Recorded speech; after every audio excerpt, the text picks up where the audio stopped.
El caso que hoy nos trae nuestra compañera Verónica nos hace plantearnos si realmente el ser humano es ese ser tan civilizado, es ese ser tan inteligente, tan desarrollado, el que está en la cumbre, ¿no?, de todos los seres vivos de este planeta. Sinceramente, yo creo que no, ¿no? Yo creo que hay cosas que no le encuentras ningún tipo de lógica, no tiene ningún tipo de explicación el por qué se hace, pero ocurren. Y ese caso, bueno, pues a mí sinceramente me pone los pelos de punta. Os dejo con Verónica, que os va a contar el caso del parricida de Elche. Muy buenas noches, amigos, compañeros, oyentes de Misterioso Universo en la Red. Reaparezco en diciembre, en estas fechas tan próximas a la Navidad, esa etapa tan familiar, tan cargada de afecto y de cariño. Sin embargo, es totalmente cierto aquello que dicen de que el crimen nunca descansa. De hecho, esta misma noche rescatamos uno de los crímenes más relevantes y que mayor conmoción causó a la ciudad de Elche hace poco más de 15 años. Se trata de un macabro crimen, uno de los más recordados y que sucedió el 13 de abril de 2005. Lo rescatamos gracias al consejo de un compañero que nos dio esta idea y nos pareció muy ilustrativo poderos ofreceros este caso que tanto dio que hablar hace poquito más de 15 años, como ya os he comentado. Serían las 8:30 de la mañana cuando aquel 13 de abril se hallaron los cuerpos sin vida de Teresa, que apenas contaba con 34 años, y sus dos hijos, dos menores, de 6 y 2 años, en su domicilio en el barrio del Pla, como os decía, en la ciudad de Elche, Alicante. José María era el padre de familia y se dio a la fuga. Sería detenido por la policía apenas 3 horas más tarde. Sin embargo, y para comenzar, será necesario que primero pongamos identidad al autor de los hechos. Su nombre, José María. En aquel momento tenía 36 años y sabemos que sobre el año 2000 había comenzado una terapia para superar sus adicciones, concretamente al alcohol y a las drogas. Esas adicciones le condujeron sin retorno al juego y era fiel cliente de casinos y bingos alicantinos. Le conocían allá donde iba. Su esposa solía acompañarle a cada una de las sesiones en esta terapia y conocía sus adicciones desde siempre y siempre había intentado ayudarle. Además, José María trabajaba en una empresa de construcción que era propiedad de uno de sus hermanos, en Muchamel, también en Alicante. Y la noche anterior había decidido marcharse de copas a dicha localidad con un compañero de trabajo. Digamos que cuando ambos terminan su jornada laboral allá sobre las 8 de la noche.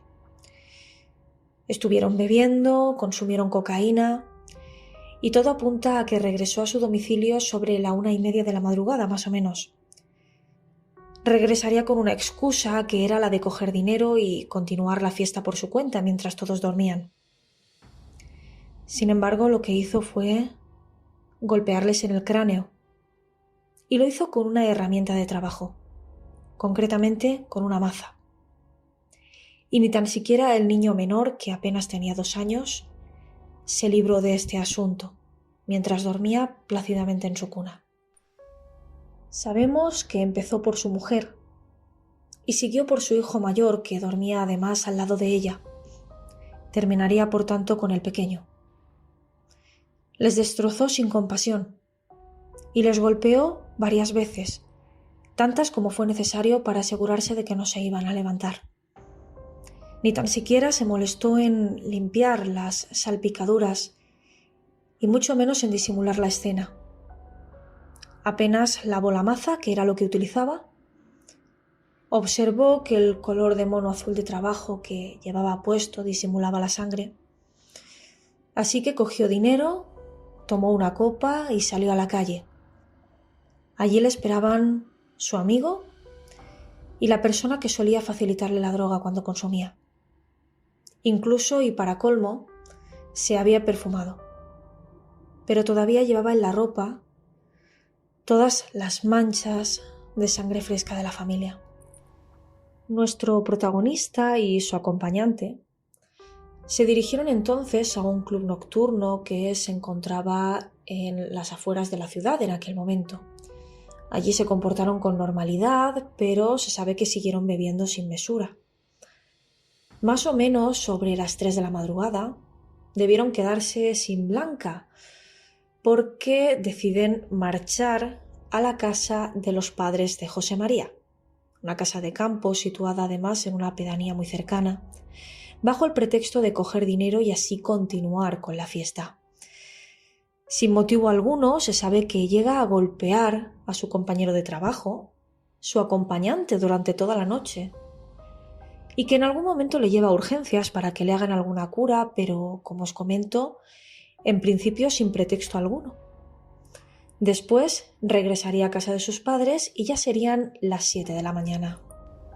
A su llegada al domicilio familiar, y viendo sus padres el estado tan deplorable en el que se encontraba su hijo, tanto a nivel de aspecto como de actitud y conducta, deciden llamar a su otro hijo para que acudan al domicilio de José María, pues se temen lo peor. Así que los dos hermanos se dirigen hasta allí y discuten además en plena calle, pues José María no quería que su hermano entrara en la vivienda y estaba dispuesto a impedirlo a toda costa. Así que, tras esa breve discusión, deciden acudir a tomar una consumición a un bar. José María además no mostraba remordimiento alguno, pero ya no pudo impedir que su hermano entrara a la vivienda. Allí descubrió los cadáveres de los tres y llamó al 112. Y la escena terminó en una pelea a puñetazos en plena calle, en el portal. De hecho, fue el único momento en el que los vecinos del edificio se percatan de lo que en principio estaba sucediendo. Lo que evidentemente me lleva a pensar que cuando los mató debían estar todos durmiendo plácidamente. De hecho, tampoco se pudo observar ningún tipo de signo de resistencia por parte de ninguno. Con restos de sangre en la cara, en las manos, José María abandona la vivienda, abandona la zona y se dirige a una farmacia. Allí le solicita al farmacéutico que de manera muy urgente se le llame a un taxi. Estaba muy nervioso, así que el dependiente decide enviarle a un bar. En esa huida, sabemos que José María llega hasta Torrellano y que tras intentar de manera nefasta extraer dinero de un cajero automático, se dirige a una zapatería, porque tales habían sido sus prisas que estaba descalzo. Allí solicitó un par de zapatos del número 42, el que calzaba, y fue en ese momento cuando fue arrestado por agentes de la policía local. Eran apenas las 10:30 de la mañana. En esos primeros momentos, en esa primera toma de declaración, digamos que fue verdaderamente difícil determinar el móvil real de este crimen, porque en principio no existía ninguno. Todo apunta a que bebió y consumió demasiada droga y que tuvo algún tipo de enajenación. Pero es que lo cierto es que los titulares de todos los negocios que visitaron aquella noche dijeron que actuó en todo momento con normalidad. Sus padres, sin embargo, dijeron que por la mañana estaba totalmente desencajado, que su estado era deplorable, estaba totalmente bajo los efectos del alcohol y las drogas. 3 horas duró esta primera declaración y en aquel momento, muy curiosamente, llega a indicar que Cristo se le había aparecido y que ya lo había perdonado. y que se había convertido en una persona totalmente nueva desde que se había convertido a la religión católica. Hasta ese momento indicó que vivía en pecado, un pecado del que destruye. Como os decía, en todo momento intenta aparentar enajenación mental. Pero tenemos claro que lavó la maza, que cogió dinero de varios lugares y que siguió su noche de fiesta con total normalidad tras cometer el parricidio que os he narrado, aún todavía con sangre en la ropa. Cuando se le pregunta directamente por los motivos reales de sus actos, José María indicó que les había matado para que no sufrieran, pues su vuelta a las drogas había provocado mucho padecimiento en la familia. Sin embargo, y curiosamente, antes había alegado que aquella noche había sido la primera que había vuelto a consumir tras la desintoxicación de la terapia que había llevado, lo que evidentemente no cuadra. Todo su discurso estuvo repleto, cargado de incoherencias, de tretas. Su única intención era conseguir una reducción de la pena.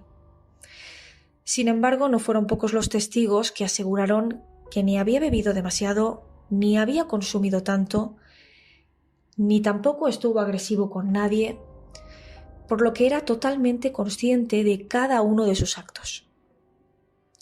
Su hermano, en un intento de determinar qué pudo ocurrir, indicó que los había matado porque se habían convertido en una especie de estorbo para su fiesta, que ya le resultaba imposible poner más excusas para justificar su recaída, que además no había sido la primera, tanto en el alcohol como en las drogas y además también en el juego. Parece ser que José María llevaba una doble vida, que evidentemente Teresa lo estaba viviendo muy mal y que nunca llegaba a saber cuándo iba a recaer de nuevo. Para colmo, de un trabajo anterior le habían despedido por coger una importante cantidad de dinero y gastarla en adicciones. Y fue su propio hermano el que intentó ayudarle a tapar ese agujero para que se convirtiera en una persona nueva, evidentemente sin éxito. En realidad parece que le dieron trabajo en la empresa, esta empresa de la familia que habíamos mencionado, para un poco mantenerle controlado, pues el matrimonio ya hacía aguas tiempo atrás y ya habían tenido algunas separaciones temporales. Si tratamos de ofrecer nuestra visión desde la criminología y de aportar un breve diagnóstico, podríamos ver que José María presenta al menos la mayor parte de los rasgos del trastorno antisocial de la personalidad y evidentemente de la psicopatía. Se le conocía como el padre y el esposo ejemplar a nivel social, de esos que van de casa al trabajo y viceversa, que intentan superarse todos los días, que acompañaba a sus hijos al colegio, a su mujer a hacer la compra. Pero evidentemente tenemos que poner sobre la mesa su gran frialdad.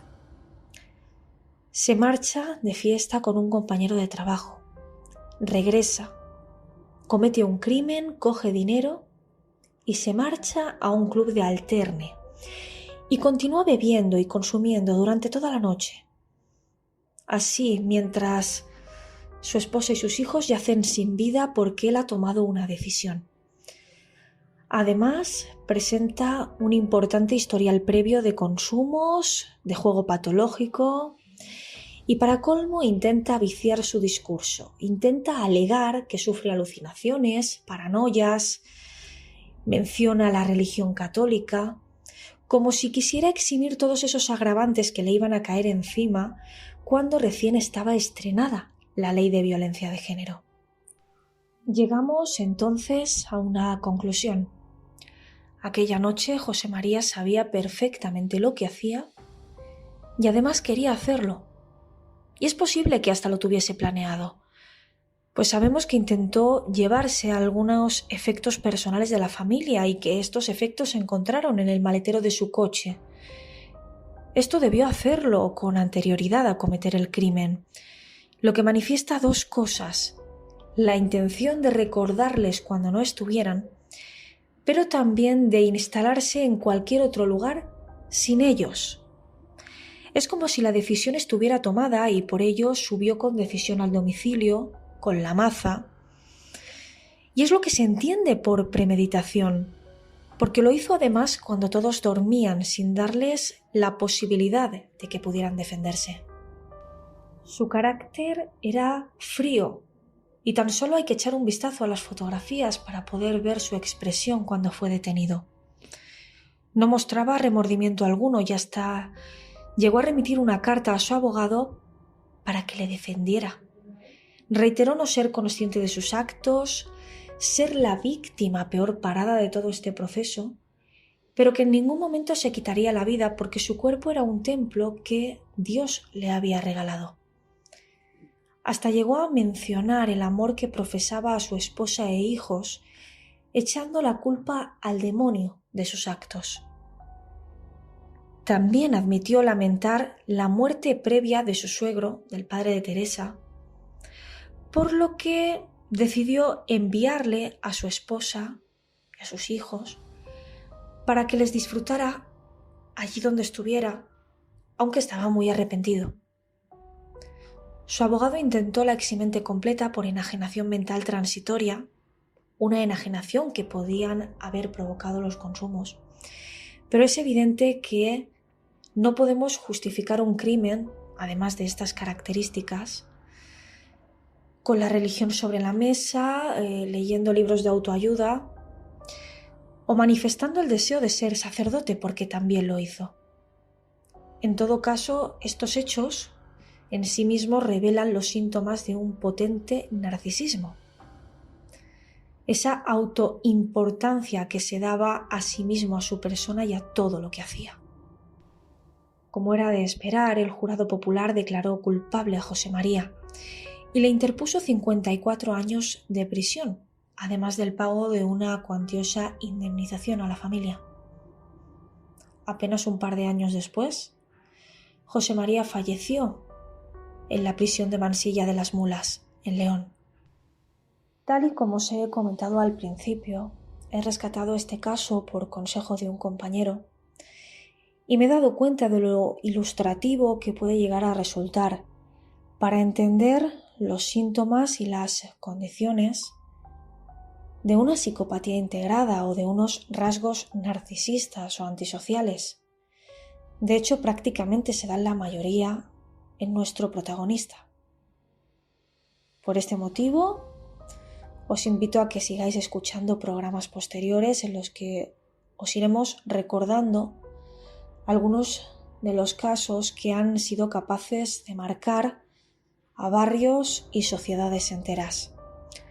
Muy buenas y misteriosas noches. Nos escuchamos en breve, aquí, en Misterioso Universo en la Red. Un abrazo.